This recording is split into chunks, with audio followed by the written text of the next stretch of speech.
Cinema എന്ന് പറയുന്നത് ഇപ്പം നമ്മുടെ കമേഴ്ഷ്യൽ സിനിമയിൽ ഒരു ന്യൂ ജനറേഷൻ എന്ന് പറയുന്നുണ്ട്. എല്ലാ കാലത്തും പുതിയ ആൾക്കാർ വന്ന് സിനിമ എടുക്കുന്നുണ്ട്. അത് ഈ പറഞ്ഞതുപോലെ വർഷങ്ങളായിട്ട് തുടർന്നുകൊണ്ടിരിക്കുന്നതാണ്. അത് ന്യൂ ജനറേഷൻ എങ്ങനെയാണ് എല്ലാ കാലത്തും ഉള്ളത് ന്യൂ ജനറേഷനാണ്. പക്ഷേ ഇപ്പോൾ ഇവിടെ സംഭവിക്കുന്നത് എൻ്റെ അഭിപ്രായത്തിൽ പല കമേഴ്ഷ്യൽ സിനിമകളും കൊറിയൻ സിനിമകളും ഒക്കെയാണ് കോപ്പി അടിച്ചിട്ടാണ് പല ആ ഒരു ക്രാഫ്റ്റ് അല്ലെങ്കിൽ അങ്ങനത്തെ ഒരു നെറേറ്റീവ് അത് കോപ്പി അടിച്ച് ചെയ്യുന്ന ഒരു ഇതാണ്.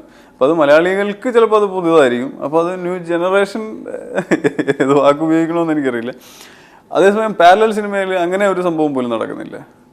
ഞാൻ നേരത്തെ പറഞ്ഞില്ല, സിനിമ എന്ന് പറയുന്നത് ഇപ്പോഴും പാരലൽ സിനിമയിൽ നമ്മുടെ പല ഫിലിം മേക്കേഴ്സും ഉണ്ടാക്കുന്ന തറവാടും വീടും കുളവും വരമ്പും പാടവും ഒക്കെ തന്നെയാണ്. ഇതൊക്കെ മാറി സിനിമ എന്ന് പറയുന്നത് നമ്മുടെ ഈ ഞാൻ പറഞ്ഞില്ലേ ഒരു സിനിമ എന്ന് പറയുന്ന കാഴ്ചപ്പാടിനപ്പുറം ഇത് സഞ്ചരിക്കാൻ തുടങ്ങി. അല്ല, അത് പോകണം, അതിനെ ബ്രേക്ക് ചെയ്യാൻ പറ്റണം.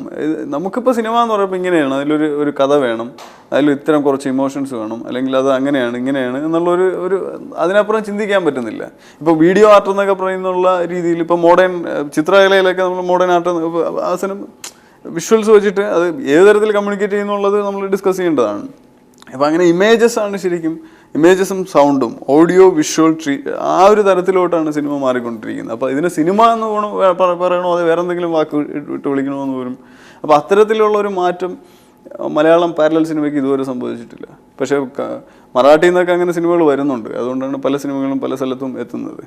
അപ്പോൾ അങ്ങനെ ഇപ്പം ഞാൻ ചെയ്യാൻ ശ്രമിച്ചത് ഒരു മലയാളികൾക്ക് വേണ്ടി ഒരു സിനിമയല്ല, മലയാളികൾക്ക് മാത്രമല്ല, മലയാളികൾക്ക് വേണ്ടിയല്ല എന്നല്ല ഞാൻ പറഞ്ഞത്, മലയാളികൾക്ക് മാത്രമല്ല, അതേസമയം ഈ പുറത്തുള്ള ആൾക്കാരും ഇഷ്ടപ്പെടുന്നത്. ഞാൻ സിനിമയ്ക്കൊരു ഭാഷയേ ഉള്ളൂ, ഒരു ലാംഗ്വേജേ ഉള്ളൂ, അത് വിഷ്വൽ ലാംഗ്വേജാണ്.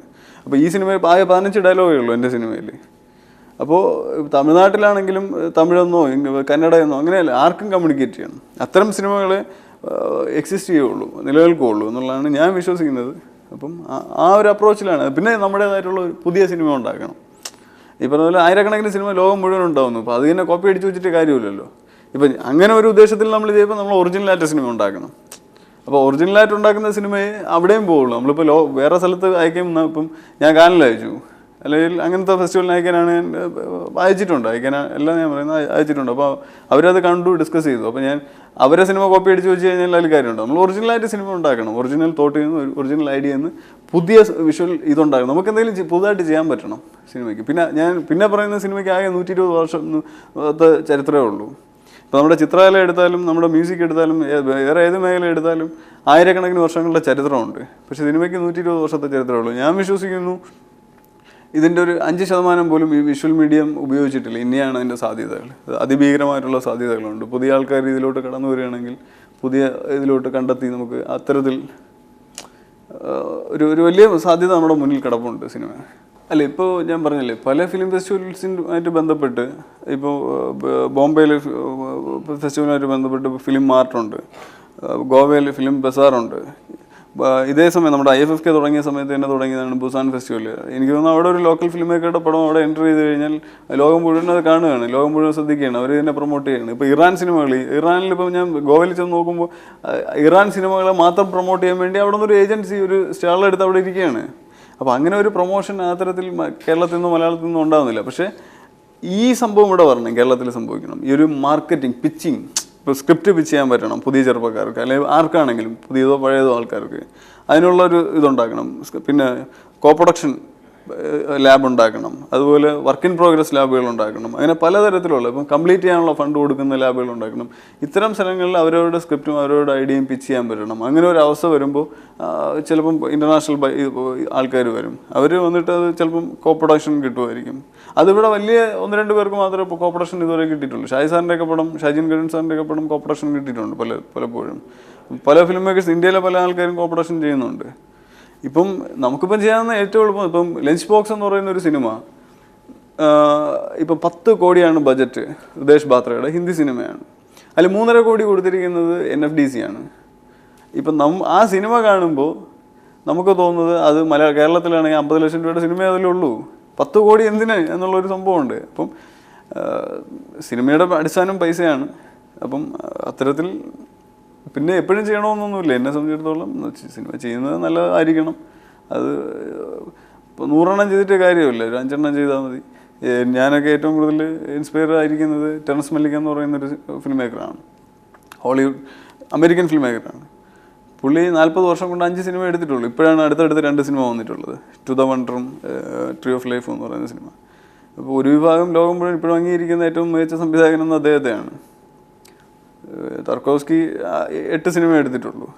നമ്മൾ മലയാളത്തിൽ അടൂർ സാർ തന്നെ 10 സിനിമ എടുത്തിട്ടുള്ളൂ. ശശികുമാർ 150 സിനിമ എടുത്തിട്ടുണ്ട്. അപ്പോൾ സിനിമയുടെ എണ്ണത്തിലല്ല കാര്യം, അതിൻ്റെ ക്വാളിറ്റിയിലാണ് കാര്യം. അപ്പം എങ്ങനെ കോൺഫിഡൻസ് ഉണ്ടാകുന്ന ഒരു സമയത്ത് അത് ചെയ്യും. പിന്നെ ആർട്ടെന്ന് പറയുന്ന എന്താ പറയുക, നമ്മുടെ എന്തൊക്കെയാണ് എങ്ങനെയൊക്കെയാണെങ്കിൽ നമ്മുടെ ലോജിക്കിനപ്പുറം പോകണം. എന്നാൽ മാത്രമേ അത് നമ്മുടെ ബുദ്ധിക്കും അത് വേറെ ഡിസ്കഷനിലോട്ട് പോകും. ഓക്കെ, ഞാൻ അത് വിടുന്നു. മറാഠി സിനിമയ്ക്കാണെന്നുണ്ടെങ്കിൽ 25 ലക്ഷം, ഏകദേശം 40 ലക്ഷം രൂപയാണ് അവിടെ ഒരു സർക്കാർ സബ്സിഡി കൊടുക്കുന്നത്. അത് കഴിഞ്ഞാൽ നല്ലൊരു ഫെസ്റ്റിവലിന് എൻട്രി ചെയ്യണമെങ്കിൽ, ഫിയാഫിൻ്റെ അംഗീകാരമുള്ള ഒരു A ക്ലാസ് ഫെസ്റ്റിവലിലോ നല്ല ഫെസ്റ്റിവലിന് എൻട്രി ചെയ്യണമെങ്കിൽ അഡീഷണൽ 25 ലക്ഷം രൂപ കൊടുക്കും. അപ്പോൾ തന്നെ 65 ലക്ഷമായി. പിന്നെ ആ സിനിമ പനോരമയിൽ എൻട്രി കിട്ടുകയാണെങ്കിൽ ദൂരദർശനം കൊടുക്കും 25 ലക്ഷം രൂപ, 90 ലക്ഷം രൂപയായി. ഇവിടെ മലയാളത്തിൽ എന്താ സംഭവിക്കുന്നത്? ഗോവയിൽ 25 ലക്ഷം രൂപ സബ്സിഡി കൊടുക്കുന്നുണ്ട്, കർണാടകത്തിൽ 30 ലക്ഷം രൂപ കൊടുക്കുന്നുണ്ട്. മലയാളമാണ് ഒരു കാലത്ത് ഈ പാരലൽ സിനിമയെന്നോ ആർട്ട് സിനിമയെന്നോ ഇൻഡിപെൻഡൻറ്റ് സിനിമയെന്നോ എന്നൊക്കെ പറയുന്നതിനെ റെപ്രസെൻറ്റ് ചെയ്തുകൊണ്ടിരുന്നത്, ഇന്ത്യയെ റെപ്രസെൻറ്റ് ചെയ്തുകൊണ്ടിരുന്ന 2 ബംഗാളിയും മലയാളം സിനിമയാണ്. പക്ഷേ മലയാളത്തിൽ ഇപ്പോഴും 5 ലക്ഷം രൂപ 4 ലക്ഷം രൂപ സബ്സിഡി കൊടുക്കുന്നു. പക്ഷേ അത് ചിത്രാഞ്ജലിയിൽ തന്നെ അവരുടെ പാക്കേജിൽ പോയി അപ്ലൈ ചെയ്ത് എന്നിട്ട് അവിടുത്തെ സൗകര്യങ്ങൾ എന്താണ്?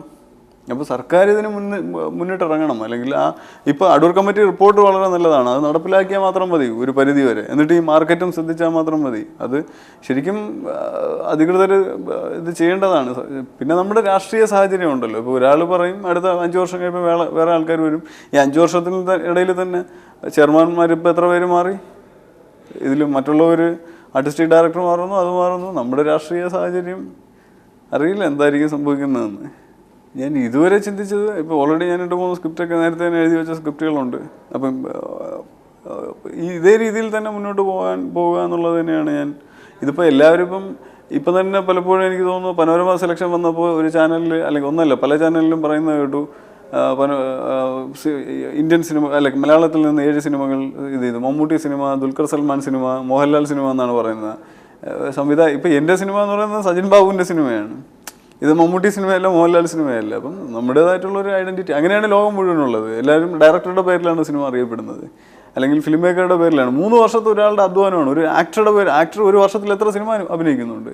ഇപ്പോൾ മമ്മൂട്ടി തന്നെ 3 വർഷം കൊണ്ട് 36 സിനിമ അഭിനയിക്കും, മോഹൻലാൽ 36 സിനിമ അഭിനയിക്കും. പിന്നെ എന്തിനാണ് ഒരു 3 വർഷം എഫർട്ട് എടുത്ത് ഒരുത്തൻ്റെ പേരിലല്ലേ അറിയപ്പെടേണ്ട സിനിമ? അത് ഈഗോയാണോ എന്താണോ എന്ന് എനിക്കറിയത്തില്ല. അങ്ങനെ വേണം വരാൻ, അങ്ങനെ വേണം. അവരൊരു ഘടകം മാത്രമേ ഉള്ളൂ അഭിനേതാക്കൾ. ഒരു ശരിക്കും മനസ്സിൽ ഉണ്ടാക്കുന്നത് ഒരു സംവിധായകൻ തന്നെയാണ്, അല്ലെങ്കിൽ എൻ്റെ അണിയറ പ്രവർത്തകർ തന്നെയാണ്. അവർ വേണം മുന്നോട്ട് വരാൻ. അപ്പോൾ അത്തരത്തിലുള്ള ഒരു സിനിമയായിരിക്കും ഞാൻ ഇനി ഭാവിയിലും ചെയ്യുക എന്നുള്ളതാണ്. പിന്നെ പറയാൻ പറ്റില്ലല്ലോ. നമ്മുടെ മാറാം, കുറച്ചുകൂടെ മാറാം.